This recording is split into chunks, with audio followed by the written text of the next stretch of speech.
So, anong tagal-tagal ka ng pangit?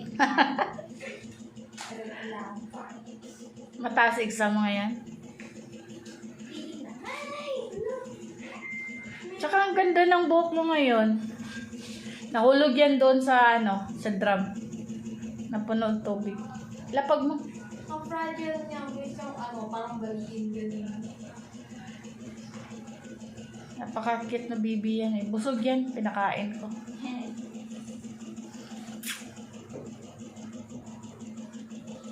Excuse me.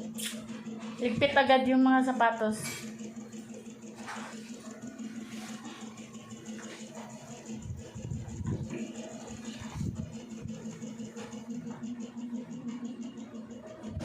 Ah!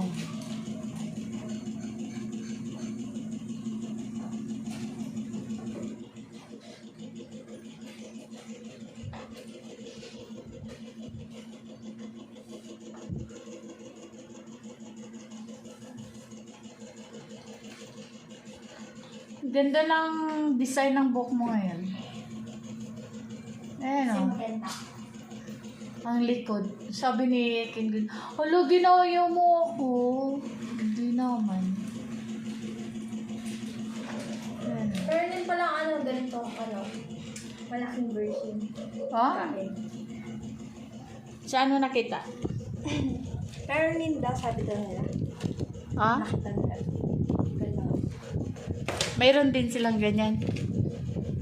Ikaw lang? Ha? So, may mga ganyan pagkain. Teaching. Bakit? Kung nagugutom ka, tingnan mo lang yan. Ah. Nabubusog ka na. Yes. Gusto daw niya Busog to. na ako.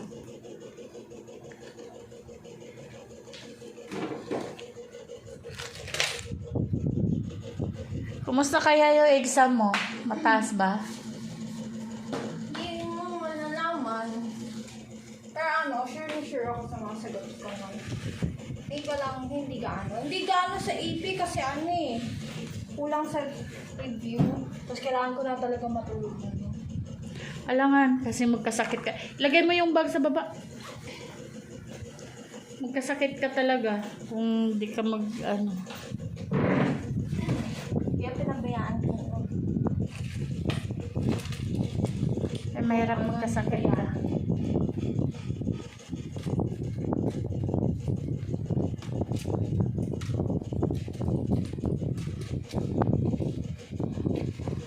Ang cool talaga ng hair niya ngayon. Gosh.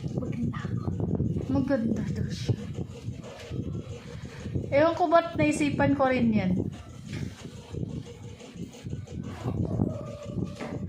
Hindi siya katulad dati sa pinalwan. Kala ko nag-aral na kayo. Magtali ng buhok. Kasi dalawa pa namang may buhok dito kahit isang lalaki. Hindi ah.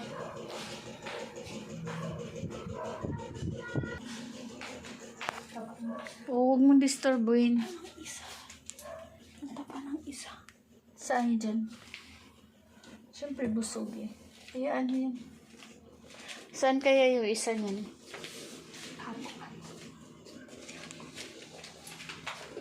Hayaan mo, nakita ko yan kanina eh. Kasi palagi. Hayaan mo na. Hayaan mo na. Kasi magpadidi yan. Hayaan mo na yan ba? Magpadidi nga yan.